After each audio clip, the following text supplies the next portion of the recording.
શ્રી ગણેશાય નમઃ. આ વિડીયોમાં આપણે માગસર માસની વદ પક્ષની ચોથ એટલે સંકષ્ટ ચતુર્થી વ્રતનો મહિમા તથા તેની વ્રત કથા સાંભળીશું. ઓમ વક્રતુંડ મહાકાય સૂર્યકોટિ સમપ્રભ નિર્વિઘ્નમ કુરુ મે દેવ સર્વકાર્યેષુ સર્વદા. બોલો ગજાનન ગણપતિ મહારાજની જય. દરેક મહિનામાં બે ચોથ આવે છે, એક સુદ પક્ષની અને એક વદ પક્ષની. સુદ પક્ષની ચોથને વિનાયક ચતુર્થી અને વદ પક્ષની ચોથને સંકષ્ટ ચતુર્થી કહેવામાં આવે છે. સંકષ્ટ ચતુર્થીનું વ્રત એ ભગવાન ગણેશજીનું વ્રત છે. આ સંકષ્ટ ચતુર્થીનું વ્રત જે ભક્તો કરે છે તેના સંકટ, સર્વ દુઃખ અને સર્વ બાધાઓ ભગવાન શ્રી ગણેશ હરે છે. ચોથનો દિવસ એ ભગવાન શ્રી ગણેશને સમર્પિત છે. ચોથના દિવસે ભગવાન શ્રી ગણેશનો જન્મ થયો હતો. તેમના લગ્ન પણ ચોથના દિવસે થયા હતા અને તેમના ઘરે સંતાનોનો જન્મ પણ ચોથના દિવસે થયો હતો. માટે ચોથની તિથિ એ ભગવાન શ્રી ગણેશને અતિ પ્રિય છે. આ વ્રત કરવા માટે સંકષ્ટ ચતુર્થીના દિવસે સવારે વહેલા ઉઠી સ્નાનાદિથી પરવારી વ્રતનો સંકલ્પ કરવો, ગણેશજીની પૂજા કરવી, જેમાં ભગવાન શ્રી ગણેશને પંચામૃતથી સ્નાન કરાવી ધૂપ, દીપ, નૈવેદ્ય, ફળ, દુર્વા, મોદક, સિંદૂરથી ભગવાનની પૂજા કરવી, ઘીનો દીવો કરી આરતી કરવી અને વ્રત કથા સાંભળવી. ભગવાન શ્રી ગણેશના મંત્ર જાપ કરવા. ચંદ્રોદય સમયે ભગવાન ચંદ્રદેવને અર્ધ્ય આપી ભગવાન શ્રી ગણેશના દર્શન કરવા અને ભગવાનને પ્રણામ કરી સંકલ્પ મુજબ ભોજન કે ફળ આહાર કરવો. હવે આપણે સંકષ્ટ ચતુર્થી વ્રતની વ્રત કથા સાંભળીશું. બોલો ગજાનન ગણપતિ મહારાજની જય. શૌનકાદિ મુનિઓએ કહ્યું, હે સુતજી, આપ અમને માગસર વદ ચોથના ગણેશ સંકષ્ટ ચતુર્થી વ્રત વિશે માર્ગદર્શન આપો. ત્યારે સુતજી કહે છે, હે મુનીશ્વરો, માગસર વદ ચોથને ગજગણ ચોથ કહે છે. આ દિવસે ગણેશજીનું પૂજન ઓમ ગજગણાય નમઃ આ મંત્રના ઉચ્ચારણ સાથે કરવું. ગજ એટલે હાથી, પણ ગજનો એક અર્થ અર્થાત બ્રહ્મ પણ થાય છે. માગસર માસની ચોથની કથા રામાયણ સાથે સંકળાયેલી છે.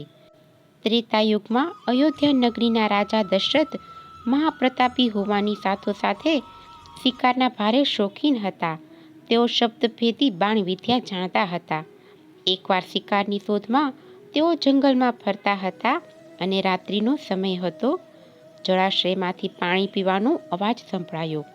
આથી મહારાજ દશરથે બાણ સાધ્યું, જે બ્રાહ્મણ પુત્ર શ્રવણકુમારને વાગ્યું.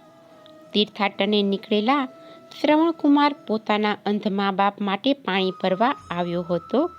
બાણ વાગતા જ શ્રવણકુમારે ચીસ પાડી. મનુષ્યની ચીસ સાંભળી રાજા દશરથ ત્યાં તત્કાળ દોડી આવ્યા. પોતાના હાથે નિર્દોષ મનુષ્યને તીર વાગ્યું હતું. શ્રવણકુમારે મરતા મરતા દશરથ રાજાને કહ્યું, આ પાણી મારા અંધ મા બાપ માટે હતું, મારા મા બાપને પહોંચાડી દેજો. આથી રાજા દશરથ પાણીનો ઘડો લઈ અને શ્રવણના મા બાપ પાસે જાય છે. તેમને સર્વ હકીકત જણાવે છે. આથી શ્રવણના મા બાપે રાજા દશરથને શ્રાપ આપ્યો કે જે રીતે અમે પુત્ર વિયોગમાં મૃત્યુ પામી રહ્યા છીએ, તેવી રીતે તું પણ એક દિવસ પુત્ર વિયોગમાં મૃત્યુ પામીશ. રાજા દશરથને તો ખૂબ જ ચિંતા થઈ. પુત્રેષ્ઠી યજ્ઞના પરિણામે તેમને 4 પુત્રો થયા. સૌથી મોટા પુત્ર રામના લગ્ન જનક રાજાની પુત્રી સીતા સાથે થયા. લક્ષ્મણ, ભરત, શત્રુઘ્નના લગ્ન સીતાની પિતરાઈ બહેનો સાથે થયા. એક દિવસ રાજા દશરથે શ્રી રામને ગાદે બેસાડવાનો વિચાર કર્યો. કેકયીના 2 વરદાનના કારણે રામને વનમાં જવું પડ્યું.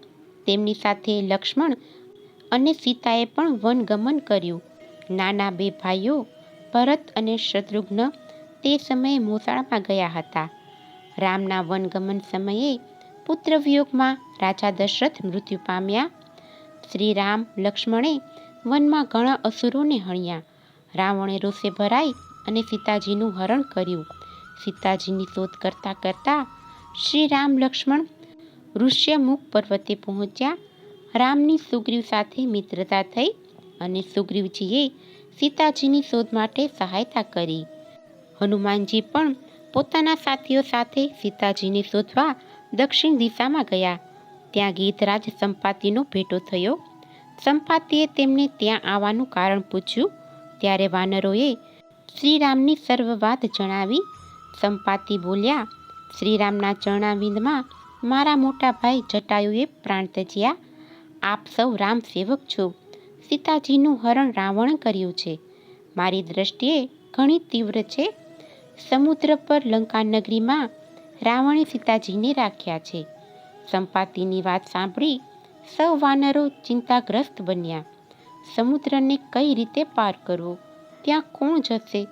તેમના મુખ ચિંતાગ્રસ્ત બનેલા જોઈ સંપાતિએ કહ્યું, હનુમાનજી વાનર શ્રેષ્ઠ છે. તેઓ બળવાન અને શૂરવીર છે. તેઓ સમુદ્રને લાંઘી શકે તેવા શક્તિમાન છે.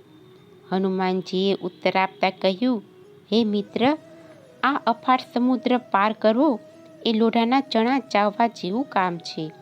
હું એકલો કઈ રીતે આ સમુદ્રને પાર કરું? હનુમાનજીની મૂંઝવણ જોઈ અને સંપાતિએ તેમને ગણેશ પૂજન અને સંકટચોથનું વ્રત કરવાનું કહ્યું. હનુમાનજીએ તો સંપાતિની વાત સ્વીકારી શ્રી ગણેશ ચોથનું વ્રત કર્યું અને અપાર શક્તિ પામી સમુદ્ર લાંઘી ગયા. આમ આ સંસારમાં આ વ્રત અને આ વ્રત કથા જેવું બીજું કોઈ વ્રત નથી. આ વ્રત કરવાથી ભગવાન શ્રી ગણેશ ભક્તોના તમામ સંકટો હરે છે અને ભગવાન ગણેશના આશીર્વાદ પ્રાપ્ત થાય છે. બોલો ગજકર્ણ મહારાજની જય. જો તમને આજની આ કથા પસંદ આવી હોય તો એક લાઈક આપી ચેનલને સબસ્ક્રાઈબ કરો.